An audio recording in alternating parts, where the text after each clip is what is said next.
गणेश जी की प्रियता है दुर्वा। क्या प्रियता है? दुर्वा। कितनी दुर्वा गणेश जी को समर्पित करी जाती है? मात्र 5। कितनी? आज के जमाने में लोग गट्ठा बनाकर चढ़ा दें, वो अपनी जगह पर है। 5 दुर्वा पंचम इंद्रियों को वश में करने के लिए और भगवान के 5 जो स्वरूप हैं उनको अपने भीतर उतारने के लिए पंच दुर्वा। और दुर्वा में भी 3 गांठ। जब दुर्वा समर्पित करी जाती है तो उसमें नीचे दुर्वा की डंडी पर गांठ रहती है, 3 छोटी छोटी गांठें होना चाहिए। कितनी गांठ? जो भगवान को समर्पित करी जाए। जिस लड़के और लड़की का विवाह नहीं होता, हमारे यहां पर एक प्रसंग बुजुर्ग माताएं बहुत पहले से कहती आई हैं, शायद यहाँ पे भी जितनी बुजुर्ग माताएं बैठी होंगी वो जानती होंगी। 9 महीने में नारी के गर्भ में जब आता है, जिस महीने में बुजुर्ग माताएं कहती है कि नदी नाले मत नांगो। बोलो सही है कि गलत है? अरे जम के बोलो जी जी सही है। 1 महीना ऐसा होता है, वो 7वां हो कि 6ठा हो कि 8वां हो, जो आपके स्मरण में होगा। कई माताएं कहती हैं और बुजुर्ग माताएं कहती हैं तो बहुओं को लगता है ऐसा कोई होता है, ये तो ढोंग प्रपंच है, ये तो ढकोसला होगा। ये तो कई बहुओं ने माताओं से कहा होगा ऐसा कोई होता है क्या कि मैं मायके नहीं जाऊं और ये वाले महीना 1 महीना 9 महीने में 1 महीना मेरी माताओं के गर्भ के समय का ऐसा होता है कि जिस महीने में बुजुर्ग माताएं कह देती है कि इस महीने में तुम नदी नाले मत लांगो, अपने घर में रहो, स्वस्थ रहो, ना कहीं जाना ना कहीं आना। डॉक्टर को दिखाने जाना हो तो चले जाओ, मना नहीं, पर नदी नाले लांग कर मत जाना। इधर हो तो चले जाओ। बुजुर्ग माताएं कहती हैं। अब इन बुजुर्ग माताओं को किसने बताया ये कि नदी नाले मत नांगना? वो प्रसंग ये शिव महापुराण की तर्पण, जो शिव पुराण की कथा आप सुन रहे हो, वो प्रसंग यहां मिलता है कि स्वधा तप कर रही है और उसके तप करते समय वो अपने बच्चों को जन्म देने वाली है। और उस समय पर यमराज की धर्म पत्नी धुमोरना समझाने के लिए आती है। 1 महीना लगता है धुमोरना को स्वधा को समझाने के लिए। इसलिए हमारे यहाँ पर बुजुर्ग माताएं कहती है कि इस महीने में तो नदी नाले मत नांगना, क्योंकि यम की पत्नी आई है। जब गर्भस्थ बच्चा रहता है, जब गर्भ में संतान रहती है, गर्भ में जब औलाद रहती है, गर्भ में जब संतान रहती है, तो नारी के 9 महीने में से 1 महीना ऐसा निकलता है, बच्चा पूरी तरह से स्वस्थ होगा, धड़कन भी होगी, सब कुछ होगा, तुम भी अच्छे रहोगे। पर 9 महीने में 1 महीना कष्ट का तो जाता ही है, ये निश्चित है। क्यों? क्योंकि उस समय पर स्वधा के पास में धुमोरना यमराज की पत्नी आकर बैठी थी, जिस समय पर स्वधा अपने बच्चों को प्रकट कर रही थी। तब उस समय पर धुमोरना आकर विराजमान हो गई, यमराज की पत्नी आकर विराजमान। अब कि उनको शिव महापुराण की ये संवाद धुमोरना का यमराज की पत्नी का किसने सुना होगा? और ये बुजुर्ग माताओं को भी मालूम, इनकी सास ने और उनकी भी सास ने और उनकी भी सास ने, मतलब सनातन हिंदू धर्म कितना पुराना सनातन धर्म है, जरा विचार करिए कि वो आज तक चले आया।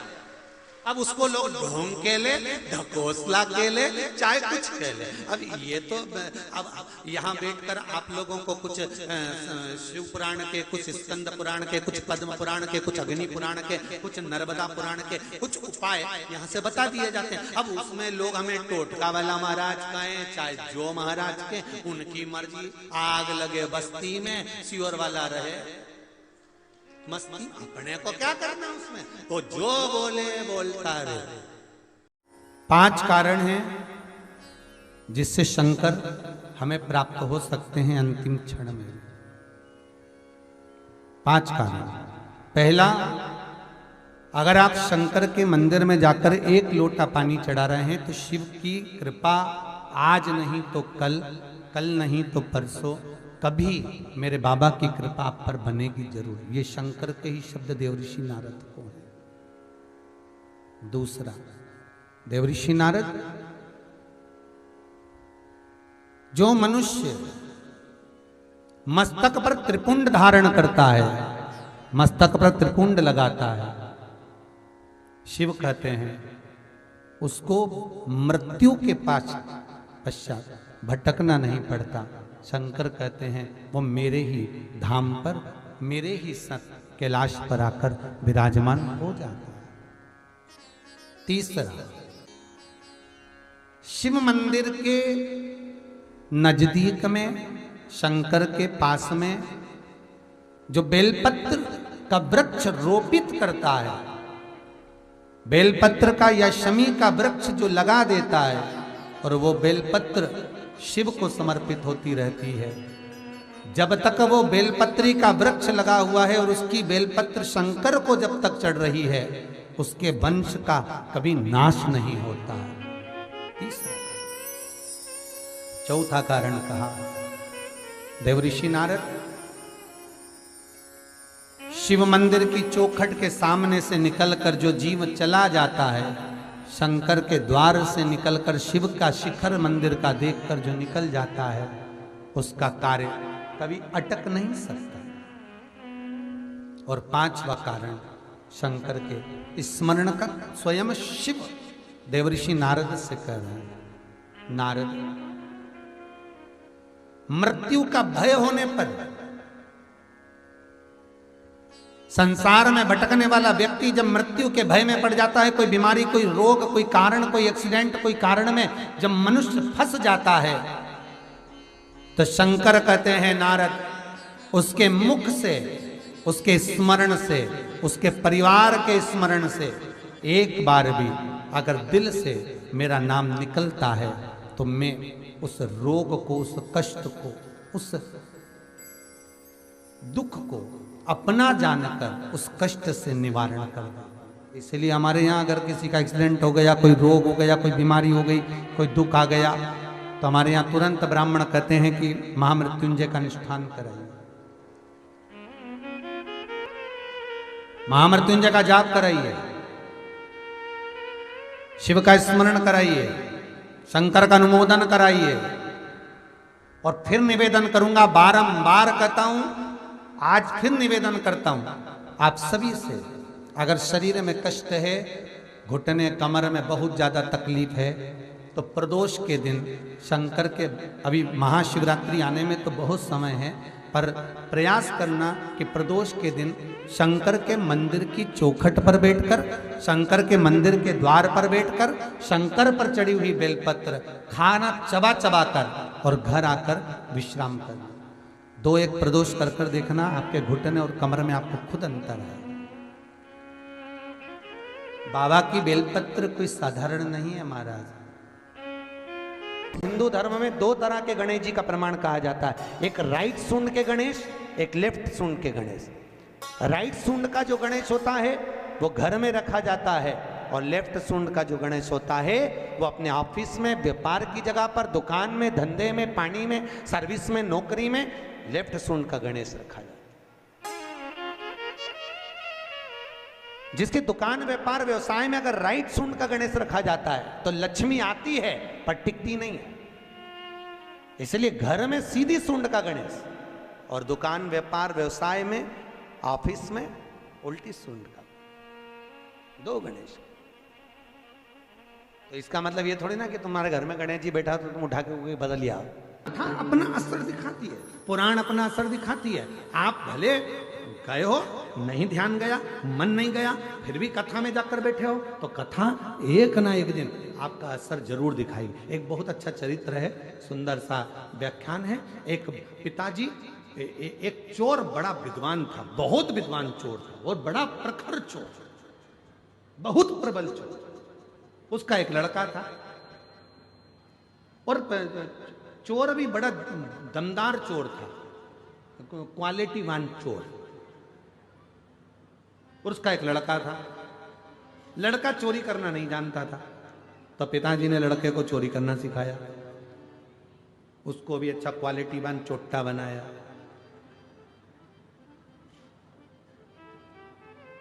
वीआईपी चोर, एकदम जोरदार चोट्टा, अच्छा बना। अब उसको जब बहुत जोरदार चोर बनाया तो एक दिन पिताजी ने उसको पास में बिठाकर बुलाकर कहा, बेटा देख, मैंने तुझे अच्छा चोट्टा तो बना दिया, मैंने चोर बना दिया, तेरे को अपने पूरे हुनर दे दिए तुझको, पर एक बात याद रखना, कभी भी जिंदगी में शिव महापुराण की कथा में मत जाना। अगर तुझे अच्छा चोट्टा बनना है तो कभी कथा में मत जा, कभी प्रवचन में मत जा, कभी किसी पुराण को सुनने मत जा, कभी प्रवचन सुनने मत जा, कभी सत्संग में मत जा। कोई महाराज प्रवचन दे रहा हो तो कानों को बंद करो, भाग जा, पर प्रवचन मत सुनना। छोरे ने कह दिया बेटे ने, ठीक है पिताजी, अब तुमने मुझको इतना वीआईपी चोट्टा बनाया है, जब तुमने मुझको इतना वीआईपी चोट्टा बनाया है तो मैं कभी भी प्रवचन में नहीं जाऊंगा, प्रवचन में नहीं जाता। एक बार उसने विचार करा कि राजा के महल में आज चोरी करना, जा ही रहा था, इतने में रास्ते में बहुत सारी भीड़ हो रही थी, खड़ा हो गया। क्या हुआ किसी ने नहीं बताया, प्रवचन चल रहा था, उसके कानों में शब्द पहुंच गया कि मनुष्य की देह मिली है और जिंदगी अगर अच्छी जीना है तो सत्य बोलना चालू करो, और जिसका खाया है उसको धोखा मत दो, और उसके साथ में कभी गलत मत करो। बस ये दो चीज उसके कानों में पड़ी, उसने कान बंद करा, भाग गया। भगते भगते सीधे पहुंच गए राजा के महल में, चोरी करने के लिए जा रहा था। उसने मन में सोचा, पिताजी के अनुसार तो मैं अच्छा चोट्टा बन गया, पर महाराज प्रवचन दे रहा था इतना बड़ा, एक बार उसकी भी सुन के देखते हैं जरा। और जैसे ही दरवाजे पर पहुंचा, आज कहा महाराज की वचन याद करके जाता हूं, देखता हूं कैसे होता है। तो अंदर गया, दरवाजे के द्वारपालों ने रोक दिया, कौन हो तुम?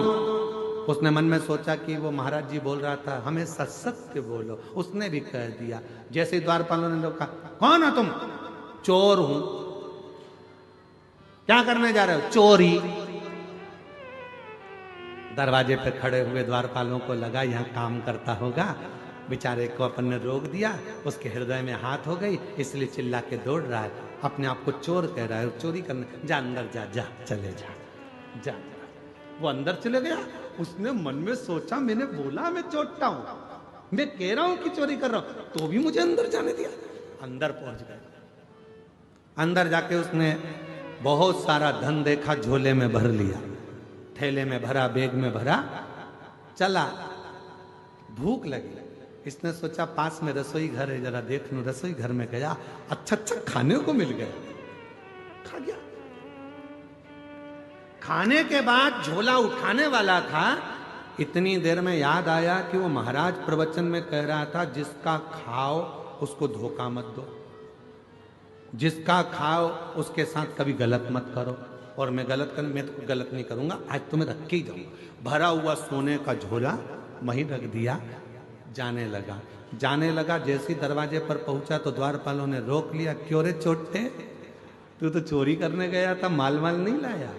कहने लगा, नहीं, हम जिसके घर का खाए हैं उसका घर का बजा है, हम चोरी कर तो लिए थे पर हम उसके घर का खा लिए, इसलिए हम उसके साथ धोखा नहीं कर सकते। इतनी देर में रसोई घर में कोई गया, भरा हुआ झोला देखा, चिल्ला दिया, चोर आया है, चोर आया है, चोर आया है। इसको पकड़ लिया। पकड़ने के बाद राजा के सामने ले जाकर खड़ा कर दिया। महाराज, इसने चोरी करी है। महाराज ने पूछा, आपने चोरी करी है? हाँ महाराज। कहां से आए? सामने वाले गेट से। द्वारपालों ने नहीं रोका, पूछा था तुम कौन हो? हमने कहा चोर। अंदर आने दिया। हाँ। तुमने कहा था चोरी करने आए हो? हाँ, हम बोले थे हम चोरी करने आए। अच्छा, तो तुम ये बैग भरकर पैसा ले जा रहे थे, सोना चांदी ले जा रहे थे, लेके क्यों नहीं गए? क्योंकि हमने गुरुजी के मुख से सुना था कि सच बोलना, तो हमने दरवाजे पर सच बोला। और गुरुजी के मुख से सुना था, जिसका खाओ उसको धोखा मत दो और उसका बुरा मत करो। हमने माल तो भर लिया था ले जाने के लिए, पर तुम हमको भूख लग रही थी, तुम्हारे घर का हम खा गए, इसलिए हम तुम्हारा सामान लेकर नहीं गए। राजा को बड़ा आनंद आया। राजा ने मन में सोचा, ऐसा व्यक्ति सच बोलने वाला दुनिया में नहीं मिलेगा। राजा ने कहा, आज से तुम हमारे मुनीम, मंत्री, पूरा खजाना तुम्हारे हाथ में, तुम नौकरी हमारे यहां करो, ये नौकरी तुम हमारे यहां करो। राजा ने उसको नौकरी पर रख लिया। 15 दिन तक वो आया नहीं घर पर। पिताजी को चिंता लग गई, मेरा चोटा बेटा कहां चले गया। एक दिन अच्छे कपड़े पहनकर, पगड़ी मगड़ी बांधकर, जोरदार सोने की माला पहनकर, पांव में जूते मोजे पहनकर गया अपने पिताजी के पास। पिताजी ने देखा, बेटा इतनी लंबी चोरी किसके यहां करी आया। बेटा कहता है, पिताजी चोरी नहीं करी है, एक महाराज का प्रवचन सुन लिया था, सत्य बोलो, जिसका खाओ उसको धोखा मत दो, उसका कभी गलत मत करो। बस वो सुनकर मैं चोरी करने गया, ऐसा ऐसा हुआ, राजा को मालूम पड़ा, उसने मुझे नौकरी पर रख लिया। पिताजी जितनी चोरी करता था, जूते खाता था, उससे अच्छी इज्जत की नौकरी आज राजा ने मुझे दे दी। करोड़ों का धन मेरे हाथ के नीचे है पिताजी। केवल थोड़ी सी देर की शिव पुराण की कथा सुन ली थी, जिससे आज मैं राजा का मुनीम बन गया। यदि पूरी कथा सुन लेता तो शायद राजा ही बनकर बैठ जाता।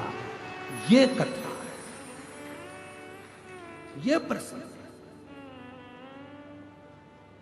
अच्छा श्रेष्ठ शिव की कृपा से ये कथा कहीं ना कहीं काम आएगी, कहीं ना कहीं मिलेगी, कहीं ना कहीं प्राप्त होगी। आपको पहले कथा में कहा है, एक शमी का पौधा, बेलपत्री का पौधा, आंवले का पौधा, पीपल का पौधा, बट का पौधा, ये सारे जो पौधों का वर्णन हमने पहले की कथाओं में करा है, उसको जरा ध्यान से सुनना, जरा ध्यान देकर उसका स्मरण करना। हमने पहले भी कहा इस चीज को कि बेलपत्री के पेड़ के नीचे या शमी के पेड़ के नीचे साधारणता नहीं है। बेलपत्री के पेड़ के नीचे लक्ष्मी का निवास होता है, पार्वती जी का निवास होता है, शिव जी का निवास होता है। पीपल के वृक्ष के नीचे 52,000 ब्राह्मणों का निवास होता है, भगवान विष्णु का और शिव जी का निवास होता है। इसलिए शिव जी का नाम एक पिपलेश्वर महादेव भी है। शमी के पेड़ के नीचे भगवान शिव अपने अड़भंग स्वरूप में विराजमान होते हैं। अड़भंग स्वरूप कैसा?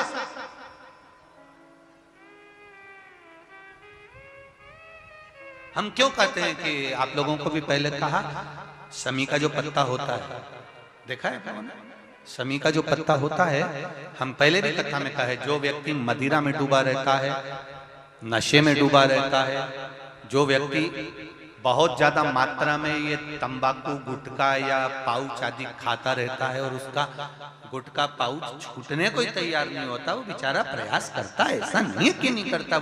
आजकल के जमाने में तो कितनी बड़ी बड़ी बीमारी होने लगी, कैंसर जैसा रोग होने लगा, तो वो छोड़ना चाहता है, ऐसा नहीं कि नहीं छोड़ना चाहता। हर व्यक्ति चाहता है कि मैं व्यसन को छोड़ दूं, पर थोड़े दिन छूटता है, वापिस वो उस व्यसन में लग जाता है। तो हम पहले भी इस कथा को कहे, शमी के वृक्ष के नीचे शमी के मिट्टी का शिवलिंग बनाकर, शमी के वृक्ष के नीचे शमी की ही मिट्टी का शिवलिंग बनाकर उस पर जो बेलपत्र समर्पित करता है और शमी पत्र समर्पित करता है, वो बेलपत्री को उठाकर ले आता है, शमी पत्र के साथ में शिवलिंग की पूजन करी हुई शिवलिंग का विसर्जन कर देता है। उसी दिन उस बेलपत्र को, लाए हुए बेलपत्र को जो शमी पेड़ के नीचे पूजन कर कर बनाया गया है, उस बेलपत्र को जो नशा करने वाला व्यक्ति होता है, उसको 3 दिन तक लगातार पहली पत्ती बीच की, दूसरी पत्ती राइट की, तीसरी पत्ती लेफ्ट की, जो एक एक कर कर 3 दिन तक खिला देता है। 3 या 4 बार अगर प्रयोग कर लिया तो ये निश्चित है दूसरी बार वो नशे में धुत नहीं होगा, ये निश्चित। शमी वृक्ष जो शंकर भगवान का अड़भंग स्वरूप जहां विराजमान, थोड़ा मदिरा पान करने वालों के लिए, व्यसन करने वालों के लिए, थोड़ा गलत कर्म करने वालों के लिए थोड़ा सा और बहुत जरूरी है। मेरा नवयुवक बेटा बेटियों से ये निवेदन रहा है और आज फिर कहता है, आप तंबाकू खाते हो, आप गुटखा खाते हो, आप पाउच खाते हो, आपसे निवेदन है ये समझ लीजिए कि आप मौत की सीढ़ी पर अपना पांव रखना प्रारंभ कर दिए हो और मौत की सीढ़ी पर पांव रखा और कभी भी कोई बड़ी बीमारी आपको किसी भी समय पर घेर सकती है। एक बात बहुत ध्यान से उतारना मेरे बेटा बेटियों से निवेदन, नवयुवक बच्चों से निवेदन, युवान बेटा बेटियों से निवेदन है, हम सुपारी खाते हैं या कोई सामान खाते हैं, बार बार हमारा गाल कटता जाता है, फिर ठीक होता है, फिर कटता है, फिर ठीक होता है, फिर कटता है। दांत में, जबड़े पर और गाल में झार झार सी पड़ने लगती है। धीरे धीरे धीरे धीरे 10 साल, 15 साल, 20 साल, 30 साल बाद वहां फिर घाव उत्पन्न होने लगता है। अच्छा, कई लोग कहते हैं कि पुराने लोग भी तो खाते थे, तो पुराने लोग ये तंबाकू या गुटखा नहीं खाते थे, पुराने लोग पान खाते थे, बीड़ा खाते थे। पान में चूना लगता था, कत्था लगता था, और पान में एक तंतु होता है बीच का, वो तंतु एक ऐसा होता है जो अंदर बीमारी को पनपने नहीं देता। इसलिए जो बुजुर्ग लोग जो पान खाने वाले होते हैं, केवल जो पान का सेवन करते हैं, उनको कभी ये बड़ी बीमारी का रोग सताता नहीं है। और जो ये नया नया पाउच आता है जिसपे तुमने देखा होगा, उस पे कैंसर का फोटो भी बना रहता है, ये नए नए पाउचों पर कभी तुमने देखा कि पान पर फोटो बना हुआ है, पर पाउच पर, गुटके पर उसका समझो।